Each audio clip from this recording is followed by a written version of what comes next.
Burying the Sun, Chapter 2, War.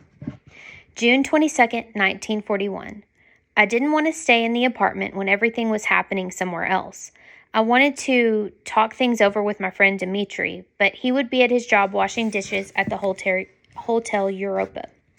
I wandered over to the Fontanska Street and the offices of the newspaper Leningradskaya Pravda. Y'all, these words might trip me up. Where news bulletins were often pinned to a board. There was nothing about a war with the Germans, only a notice about a patriotic parade of university graduates that had taken place the day before. I walked down the Prospect, past the General Staff Building with its great arch dedicated to the defeat of Napoleon in the War of 1812. Russia had won that war, but Napoleon didn't have hundreds of tanks and bombers to use against us as Germany did. I was eager to go into the General Staff Building and ask where I could enlist in the army, but I knew I should wait until war was declared. Otherwise, I might get Andre into trouble. Across the street from the General Staff Building was the Hermitage, where I had thought I would be working, and next to it, the Winter Palace. Mama had told us in great secrecy how she had once lived in the palace with the daughters of the Tsar, when her own mama was lady-in-waiting to Empress Alexandra. Laughing, she had said, I splashed around in the Tsar's bathtub. All that was long ago, and until that morning, I had thought I would have no chance for my own adventures, only day after day of dreary study and work. With talk of a war with Germany, the world was suddenly more exciting. Of course, I had seen the worried looks on Andre's and Mother's faces, but they were old. On the Prospect, people wandered in and out of the stores. On the bridge across the Griboyedov Canal, a man was selling gaily colored scarves. Reflected in the canal, the brightly painted domes of the Church of the Resurrection were all the colors of the scarves. Seeing a girl walk along an ice cream sandwich... Oh my gosh, y'all. I'm so sorry. Seeing a girl walk along with an ice cream sandwich reminded me it was nearly lunchtime. Back at the apartment, I turned on the radio for a little company while I heated up a pot of cabbage soup. Instead of the news that came on at noon, I heard the word Unimion. Attention! I turned off the fire under the soup and stood listening. The next voice was Comrade Molotov speaking from Moscow. Molotov was a deputy premier, just below Stalin himself. I thought, the war is coming. Molotov spoke in a calm, almost boring voice, as if he were reading the everyday news, but the words sounded in my ears like shouts. Men and women, citizens of the Soviet Union, he greeted us, and then announced that German troops had attacked Russia. German planes had bombed our cities of Kiev and Sevastopol. My heart was racing. Andre had been right. Molotov called for us to rally around the glorious Bolshevik Party and around our great leader, Comrade Stalin. Why isn't our great leader talking to us now, I wondered. And why did he make us friends with Germany in the first place? When the speech was over, the radio played patriotic songs. I didn't take the time to pour the soup into a bowl, but spooned it lukewarm from the pan. A moment later, I was running out of the apartment, still chewing on a crust of bread.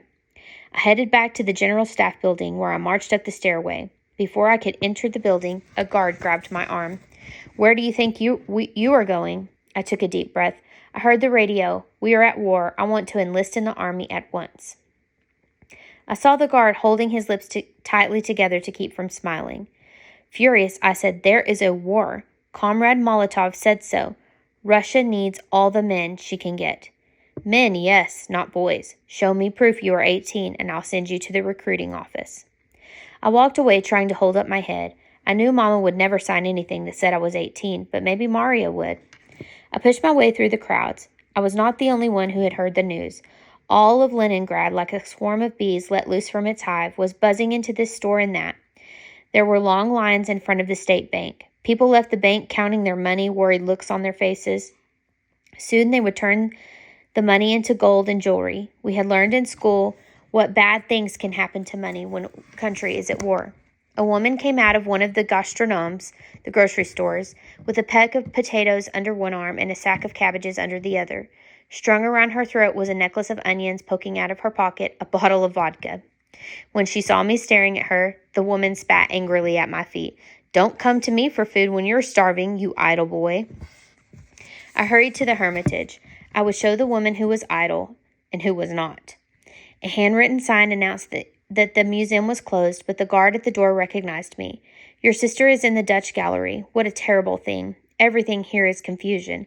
Comrade Orbelli is ready to throw himself into the Neva. Comrade Orbelli was the director of the museum. The guard warned, everyone is upset. You had better stay away. I thanked him, and ignoring his advice, I hurried into the gallery. Maria was balanced on top of a ladder, lifting a picture off the wall, helped by an elderly woman whom I recognized as one of the museum guards. I could see ladders in other galleries and men and women snatching pictures off the walls as if a fire were raging just inches away. There was the sound of pounding and sawing as carpenters hammered together crates. Maria's blouse was pulled out of her skirt and her hair was every which way. When she saw me, she said, Georgie, you are an angel to come so quickly. You've heard the terrible news. Take this Rembrandt from me and be careful. It's priceless. I grabbed the painting and leaned it against the wall. I knew the picture well, for Mama had often brought me to this room. It was an old man in red. The man's gnarled, wrinkled hands with their little rivers of blue veins had fascinated me. Maria, I have to talk with you at once.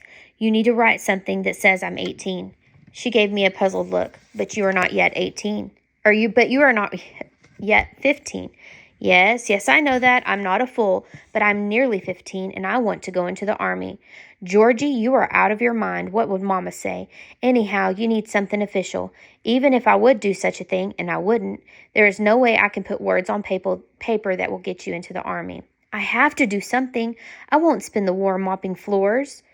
Maria climbed down the ladder and reaching up, grabbed me by the shoulders. You must listen to me for once. Look around you.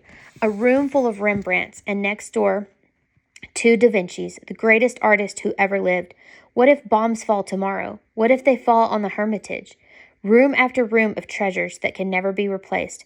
There are thousands of such treasures here. You want to save Russia? Here is the best of what Russia has. Georgie, help me. She was crying.